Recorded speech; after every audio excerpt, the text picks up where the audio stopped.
नमस्कार विद्यार्थियों, मैं विकास जैन, सहायक आचार्य, राजकीय विधि महाविद्यालय कोटा।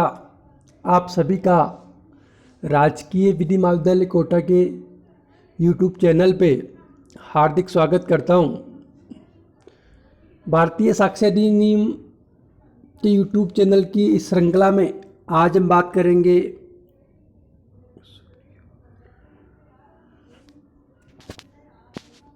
करेंगे धारा 17 स्वीकृति की परिभाषा।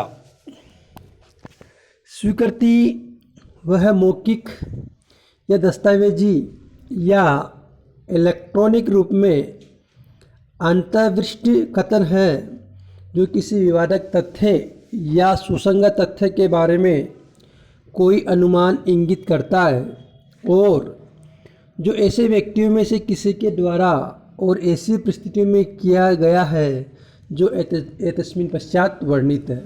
सरल शब्दों में स्वीकृति किसे कहेंगे?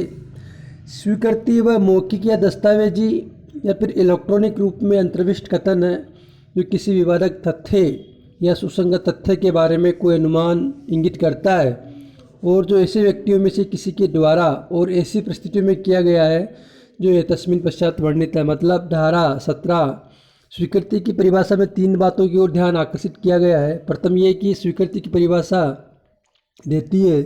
दूसरी बात ये कहती है कि स्वीकृति तभी सुसंगत होगी जब अधिनियम में बताए गए व्यक्तियों द्वारा की गई हो। तीसरी, स्वीकृति केवल परिस्थितियों में सुसंगत होगी जो अधिनियम में बताई गई है। ऐसी परिस्थितियां धारा 18 से लेकर 30 तक वर्णित है। स्वीकृति के 4 आवश्यक तत्व हैं। कथन को स्वीकृति निर्मित करने के लिए 4 शर्तों को पूरा करना आवश्यक होता है।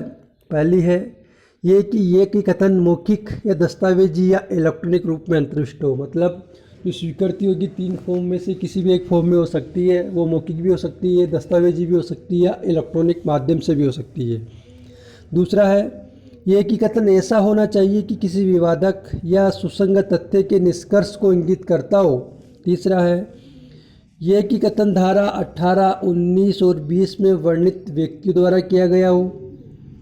स्वीकृति कौन करेगा, इस संदर्भ में हम जब धारा 18, 19, 20 का अध्ययन करेंगे तब बताया जाएगा। उसके बाद आता है ये कि कथन उक्त धाराओं में वर्णित परिस्थितियों में किया गया हो। ठीक है। सिद्धांत क्या है इसका? स्वीकृति साक्ष्य के रूप में साबित की जा सकती है। किसके पक्ष में स्वीकृति साबित की जा सकेगी या किसके विरुद्ध, ये धारा 21 में अधिनियमित है। दस्तावेज की अंतर्वस्तु के विषय में किसी व्यक्ति की स्वीकृति कब ग्राह्य हो सकेगी, इसका उत्तर धारा 22 में मिलता है। सिविल मामलों में स्वीकृति किन अवस्थाओं में ग्राह्य होगी और किन में नहीं, ये धारा 23 में अधिनियमित है। धारा 24 से 30 तक एक विशेष प्रकार की स्वीकृति का वर्णन है। वे आपराधिक मामलों में अभियुक्तों द्वारा की गई स्वीकृतियों जिन्हें संस्वीकृति कहते हैं उसके बारे में बताती हैं। संक्षेप में धारा 17 स्वीकृति की परिभाषा देती है। धारा 18 ये बताती है कि स्वीकृति कौन कर सकता है। धारा 19 और 20 उन परिस्थितियों का वर्णन करते हैं जिनमें अन्य व्यक्ति अर्थात थर्ड पर्सन जो वाद का पक्षकार नहीं है के द्वारा की गई स्वीकृति पक्षकार को बाध्य करती है।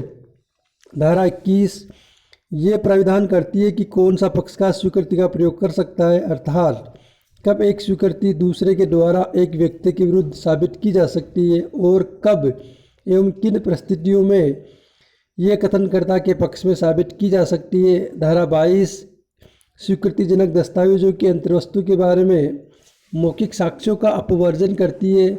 वहीं धारा 23 इस बात की चर्चा करती है कि यदि इस शर्त पर स्वीकृति की गई है कि उसे साक्ष्य में नहीं दिया जाएगा तो क्या ऐसी स्वीकृति की सिविल वादों में सुसंगतता होगी। स्वीकृतियाँ यद्यपि कभी कभी प्रबल साक्ष्य होती है, फिर भी स्वीकृतियाँ विषयों का निश्चयात्मक सबूत नहीं है, किंतु जो कुछ एक पक्षकार स्वयं सत्य होना स्वीकार करता है उसे युक्त रूप से सत्य होना उपधारित किया जा सकता है जब तक कि उसका संतोषजनक स्पष्टीकरण नहीं दिया जाता। प्रश्न उठता कि स्वीकृति कौन करेगा। जब धारा 18, 19, 20 में वर्णित 7 प्रकार के व्यक्ति स्वीकृति कर सकते हैं। पहला है कार्रवाई के पक्षकार। दूसरा है ऐसे पक्षकार जो प्राधिकृत अभिकर्ता हो।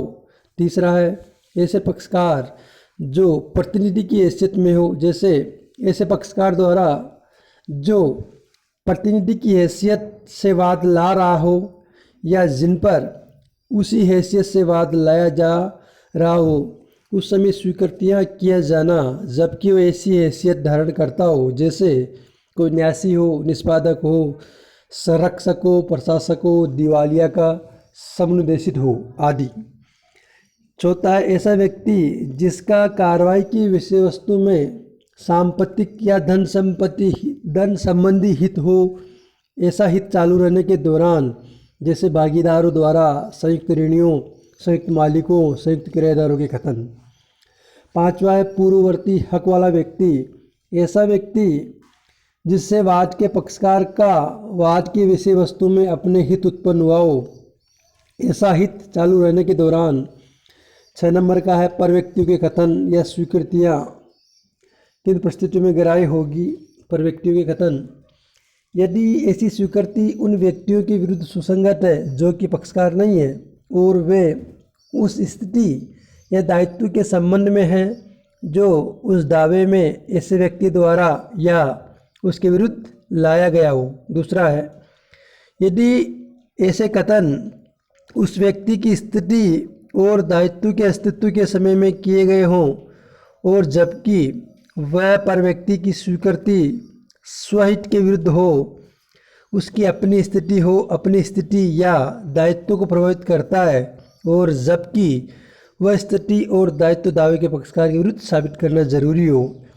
सातवां है मध्यस्थ या रेफरी की, जिसे रेफरी कहते हैं, की स्वीकृति जबकि वाद या कार्रवाई का पक्षकार उस अन्य व्यक्ति को विवादग्रस्त विषय के बारे में जानकारी के लिए अभिव्यक्त रूप से निर्दिष्ट करता है जो कि पक्षकार नहीं है, तो उस निर्दिष्ट व्यक्ति का कथन स्वीकृति होती है और वे निर्दिष्ट के सभी पक्षकार के विरुद्ध ग्राह्य होता है।